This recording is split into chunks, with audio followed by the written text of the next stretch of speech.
Yo soy Corina. María Emilia.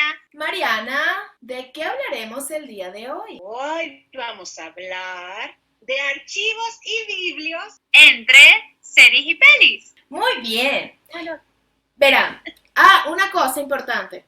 Suscríbete. Ajá. El día de hoy preparamos un tema muy divertido porque consideramos que es importante, además de ofrecer información especializada, también tratar con ligereza el tema de bibliotecas, archivos y museos. Y preparamos algo especial.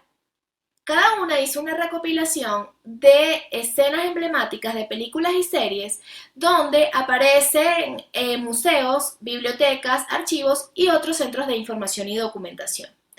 ¿Quién va a empezar a contar sus películas, las películas seleccionadas o las series? bueno. ¿Quién va a empezar? ¿Quién? Dale, Cori, dale tú. Ok. A ver, yo me vi hace mucho tiempo una película que se llama El nombre de la rosa, ¿sí? Del libro El nombre de la rosa, que el autor es Humberto Eco.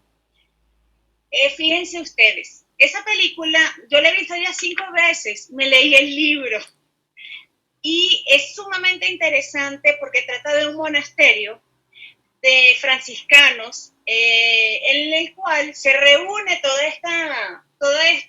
estos sacerdotes, monjes que existían para el siglo XVII, pues eso, está basada en el siglo XVII, y tenían una biblioteca donde tenían libros ocultos. ¿Cuál era la razón? Porque esos libros podían influenciar en la sabiduría que tenía esa filosofía y teología de las escrituras que ellos siempre manejaron acerca de la religiosidad, del catolicismo, del cristianismo, ¿verdad? De la época. Y eso podía distorsionar los pensamientos de estos sacerdotes y de estos monjes. Entonces, eso era algo prohibido. De hecho, creo que todavía hay libros que son prohibidos en la actualidad, en este siglo. Y para aquella época había un libro especial que era de Aristóteles, ¿verdad? Que se basaba o trataba sobre la risa, sobre la alegría. Y uno de estos monjes, creo que era el más viejo, de hecho, el que dirigía la abadía, justamente él lo escondió y le había colocado veneno para que cada vez que alguien descubriera ese libro y lo leyera, se envenenara. Spoiler alert, sí. Perdón. Bueno, pero es que es algo emblemático y bien llamativo. ¿Por qué?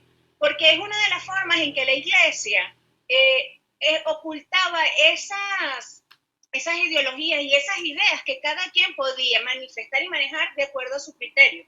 Pero no tenían la fe o la confianza en que estos sacerdotes lo manejaran de esa forma. Es lo que yo pude ver. Y la otra película que vi, que le vi recién, se llama La librería. También está basada en un libro, lastimosamente no me recuerdo en este momento el autor, pero lo puedo conseguir, lo colocamos abajo en la descripción. En los contenidos del episodio, en la descripción. Y es del año 1956, ¿verdad? Donde una mujer es una persona que hace que todo cambie en un pueblo, en Inglaterra, por colocar una librería. Y le transforma la vida a 2 personas, una persona que vivió 45 años en una casa, jamás salió, y salió después que la conoció y ella le enviaba los libros. De hecho, uno de los libros que más le gustó era el libro de, ay Dios mío, de Fahrenheit, ¿sí? Ajá. Y con una niña que odiaba los libros y fue su asistente en la librería. Y la data de la película o en lo que se desarrolla la película es que esa niña monta una librería y se convierte en una mujer de las mejores lectoras del mundo. Entonces es un poco cómo esa librería, esa mujer con esa transformación en ese pueblo pudo impactar y transformar la vida de 2 personas, tanto de un adulto, que no voy a contar otro spoiler porque me van a matar, y esta niña que se convierte en una de las mejores libreras, que yo lo relacioné no necesariamente con una biblioteca, pero sí el impacto que puede ocasionar una librería que funcionaba en aquella época como lo que es actualmente una biblioteca, que podía ser el vendedor un referencista, que podía ser el vendedor quien recomendaba ese libro, que muchas veces nosotros dentro de la biblioteca no lo hacemos, porque yo no me leo un libro de biotecnología para yo recomendarlo, pero puedo manejar un contenido para yo referenciar, por ejemplo. Pero en aquella época sí lo hacían, se devoraban los libros para compartir la información. Exacto. Entonces un poco eso es lo que yo quiero compartir de estas bastantes. Ajá. Que eso que dices, Cori, justamente en esta época, cuando tú vas a comprar libros, un buen vendedor es aquel que te sabe dar referencia o información sobre los libros, que es capaz de aquella persona, y normalmente no es porque sea bueno vendiendo, sino porque tiene porque es buen lector de los libros que tiene, es aquel que te sabe guiar sobre qué necesitas, hacia dónde va. Por ejemplo, yo llego y pregunto, o sea, ¿qué tienes sobre qué tal tema o para tantos años? Así es que normalmente uno empieza a buscar los libros cuando no vas a buscar un libro específico. Entonces, sí tienen que ser referencistas los libreros. De hecho, nosotros tenemos una amiga de nosotros, nuestra Primavera Cero, que es súper buena lectora para poder siempre dar referencia y siempre la tenemos en nuestros cursos. Y la Clau también, que maneja Bibliorecreo, ella es excelente referencista, excelente bibliotecaria y fue una maravillosa librera en su tiempo. Exactamente, entonces conocemos mucha gente que viene de ahí o de bibliotecas, va a librerías, justamente por ese tema.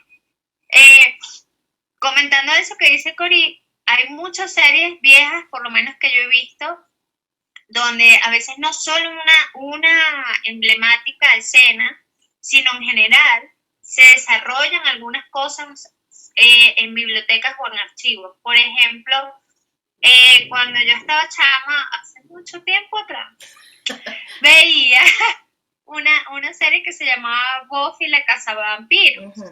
Y ellos resolvían los misterios, siempre era con el bibliotecario. Él decía andar libre y buscaba los libros donde estaban todas las leyendas viejas y cómo se trataban y cómo iban a matar a cada uno de esos demonios y dónde los iban a buscar y de qué trataba la leyenda. O sea, ella siempre a la protagonista y al vampiro sexy de la serie, siempre les pasaban cosas espeluznantes y nunca sabían cómo resolver los misterios, y quien los ayudaba a resolver o a tener las pistas de los misterios era justamente el bibliotecario. También veía una serie no tan muy reciente, hace un par de años. A mí me gustan mucho las cosas mágicas y de otro estilo, que sean muy ligeros. Entonces yo veía una que se llamaba El toque de una bruja, donde la mujer tenía un anticuario. Me acuerdo mucho de lo que estabas diciendo de la chica con la librería, porque el toque de ella era saber qué venderle a la gente. Y en todo lo que tenía, siempre ella decía o buscaba un libro que tenía como un libro central, donde decía, no eran pociones, sino que sabía, por ejemplo, qué darle a alguien para el dolor de cabeza, y hablaba de las esencias, de ese tipo de cosas, y ella lo tenía en un libro especial que estaba como un atril, como la gente pone en las Biblias, dentro de su tienda. Y todo el que llegaba tenía que ver con ese libro, por cierto. Cosas así. También, yo no sé si ustedes vieron en algún momento la película esta, El Cazafantasmas, la primera. Claro. En una de las escenas está uno de los bueno, ese era un fantasma oculto porque estaba en la biblioteca, pues, y además buscaba, porque déjame decirte que la escena así, cuando los tipos entran y empieza la parte asquerosa y empiezan a ver, para buscar a los fantasmas, se consiguen con los ficheros, donde estaban las fichas catalográficas y estaba todo lleno así como una baba asquerosa. Líquido ectoplásmico. Bueno, habló el libro gordo de nosotras. Eso estaba lleno de una baba asquerosa como para la preservación. Entonces, hay muchísimas películas y muchísimas series donde podemos ver cosas de bibliotecas y archivos. Para terminar, en la película de Tesoro Perdido de Nicolas Cage, por ejemplo, podemos ver mucho la parte de codificación y del lenguaje especializado, de utilizar códigos para que no sea accesible para todo el mundo, pero que sí la puedas conseguir. Entonces, en esa película hay muchísimo de la parte archivística del procesamiento y del lenguaje codificado, por ejemplo. Es cierto. ¿Saben dónde hay también un tema de museos bien, bien interesante? Y el nombre de la película lo dice, es Una noche en el museo.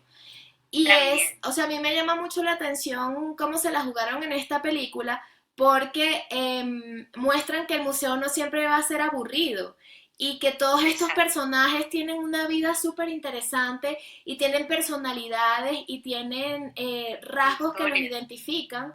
Y entonces, ¿cómo interactúan personajes de diferentes épocas? Entonces está el faraón, está el man que es una especie de prócer de la independencia, un vaquero que está en el Ajá, caballo, que Los está soldaditos. ajá.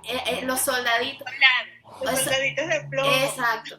Está súper interesante el planteamiento que ellos hacen porque quieren también transformar un poco la visión de que el museo siempre es de gente muerta y aburrido y que tedio ir a un museo. A mí me gustó mucho esa película por esa referencia que hacen.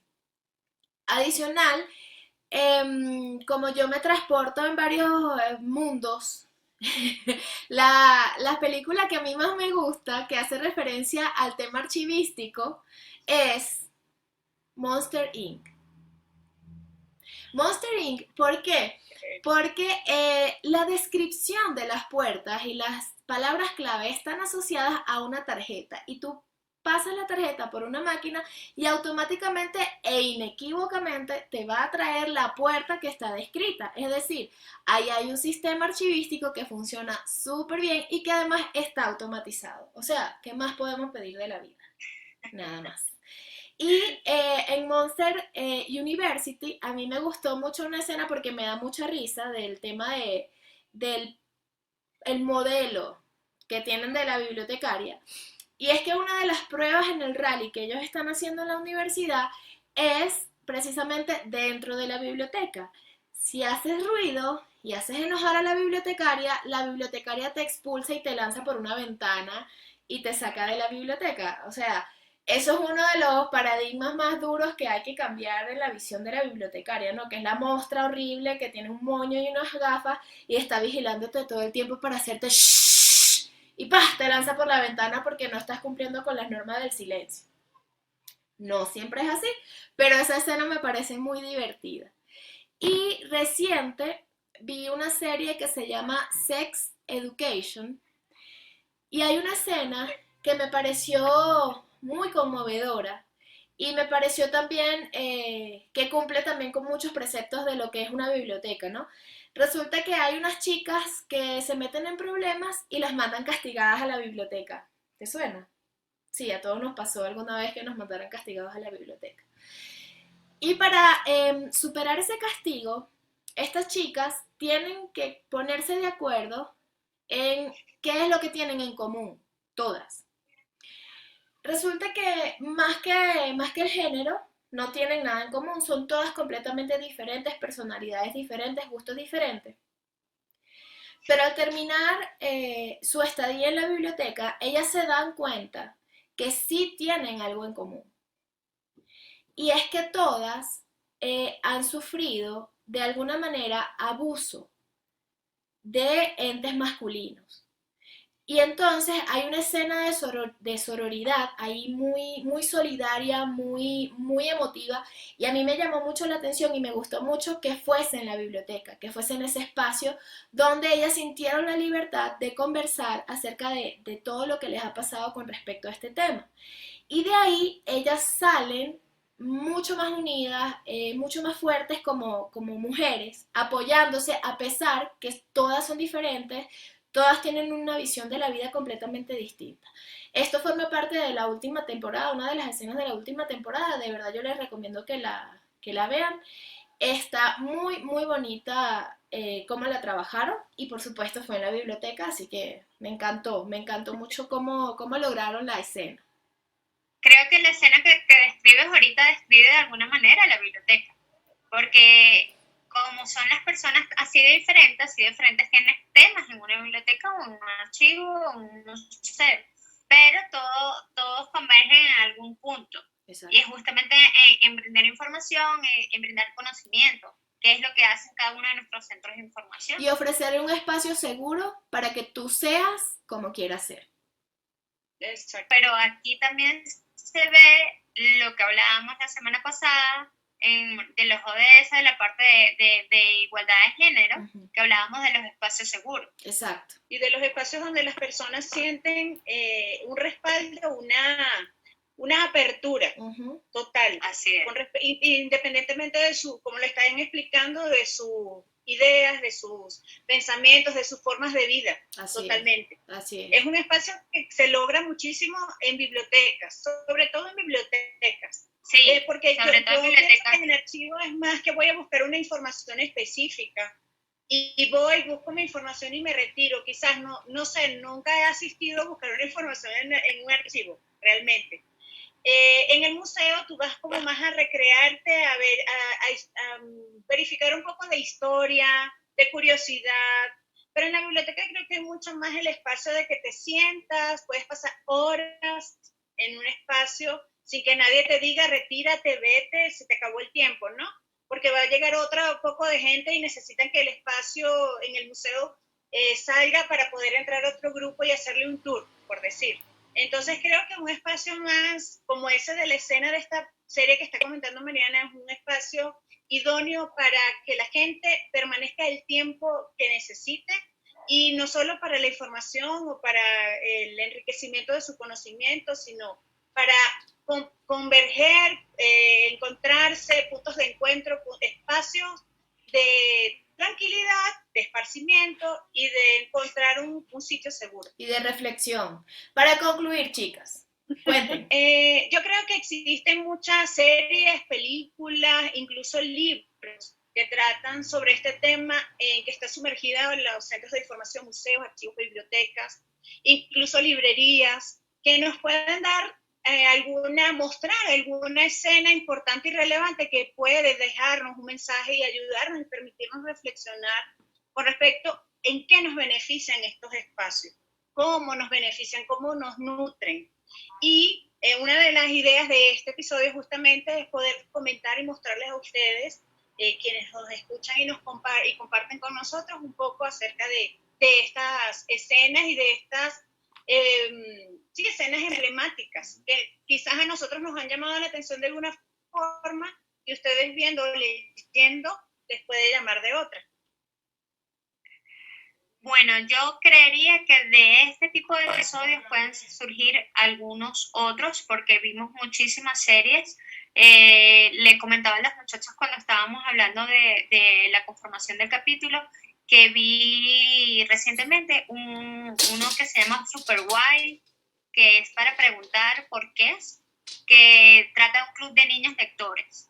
Y su superpoder es poder leer y encontrar la información. Entonces yo creo que justamente lo más importante que tienen nuestros centros de información y porque se ven reflejados en las series y en los programas es porque somos espacios para buscar información y para obtener respuestas. En estos sitios pueden obtener muchas respuestas, así que los estaremos esperando en cada uno de nuestros centros de información para ayudarlos. Ojo. Gracias a todos por cuidarnos. Y si tú crees que los bibliotecarios somos aburridos, por favor ve la serie que se llama Bibliotecario. Yo me voy a apuntar a ver eso. Está buena, Chao. es buena. ¡Chao! ¡Suscríbete! Este espacio es patrocinado por Dognos, el conocimiento es nuestro negocio. El Rey Pernil, el mejor sándwich de Quito. Y alguito más, mi besi. Atelier hecho a mano.